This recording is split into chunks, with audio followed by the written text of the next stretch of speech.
کراچی کے علاقے ناظمآباد کی مسرت کالونی میں برساتی نالے کے ساتھ تقریباً 400 سے زائد گھر آباد ہیں۔ کراچی میں ہونے والی حالیہ بارشوں نے معمولات زندگی کو بری طرح متاثر کیا تھا، تاہم شہری حکومت نے فوری طور پر اقدامات کر کے شہر کے ایک بڑے حصے کو فوری طور پر بحال کر دیا، لیکن مسرت کالونی میں عوام تاحال حکومتی اقدامات کے منتظر ہیں۔ مسرت کالونی کے عوام کا ایک جگہ سے دوسری جگہ منتقل ہونے کا واحد ذریعہ پائپ پر بنا ہوا یہ پل نما راستہ ہے، جو کسی بھی طور پر محفوظ نہیں۔ مسرت کالونی کے رہائشی یہ بچے گندے نالے میں کھیلتے نظر آئے، جبکہ علاقے کے رہائشی گھروں میں داخل ہونے والے نالے کے گندے پانی نکالنے میں اب تک مصروف ہیں۔ بارش اور نالے میں طغیانی کے باعث نالے کے ساتھ ایک گھر کا کچھ حصہ بھی منہدم ہو گیا۔ گلیوں کی صورتحال سے اندازہ لگایا جا سکتا ہے کہ بارش کے وقت یہاں کیا صورتحال ہوگی۔ علاقے کے لوگوں کا کہنا ہے کہ وہ یہاں گزشتہ 30 برس سے آباد ہیں، مگر تاحال کسی نے انہیں پلٹ کر نہیں پوچھا۔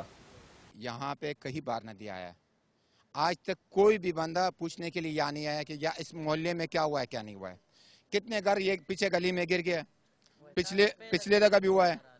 ابھی آج یہ جو بارش ہوا ہے، جو لوگ کہہ رہے تھے کہ طوفان آیا ہے، کوئی بندہ اس ندی کے اندر نہیں آیا کہ کسی کو بولے کہ آپ لوگ سائڈ پہ ہو جاؤ یا طوفان آ رہا ہے۔ ٹھیک ہے، خبروں میں تو ہم سن رہے ہیں، کوئی پوچھنے والا نہیں ہے۔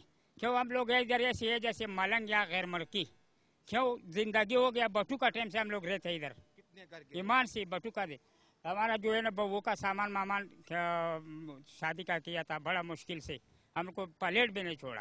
مرد اور بچوں کے ساتھ ساتھ خواتین کے لیے بھی کہیں جانے کے لیے واحد راستہ یہ گندگی کے ڈھیر اور نالہ ہے، جس پر یہ خواتین اور بچے اپنی زندگیاں خطرے میں ڈال کر کسی مقام تک پہنچنے پر مجبور ہیں۔ مسرت کالونی میں پانی کی فراہمی بھی معطل ہے، جس کے باعث یہ لوگ نالے کے گندے پانی سے ضروریات پوری کرتے دکھائی دے رہے ہیں۔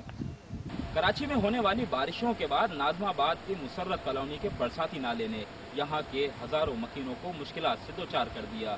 یہ میرے پیچھے نظر آنے والے افراد سرکاری ملازم نہیں بلکہ یہاں کے رہائشی ہیں، جو اس نالے سے جمع ہونے والے پانی کو اپنے گھروں سے نکالنے میں اب تک مصروف عمل ہیں۔ Asif Mahmood, Dawn News, Karachi.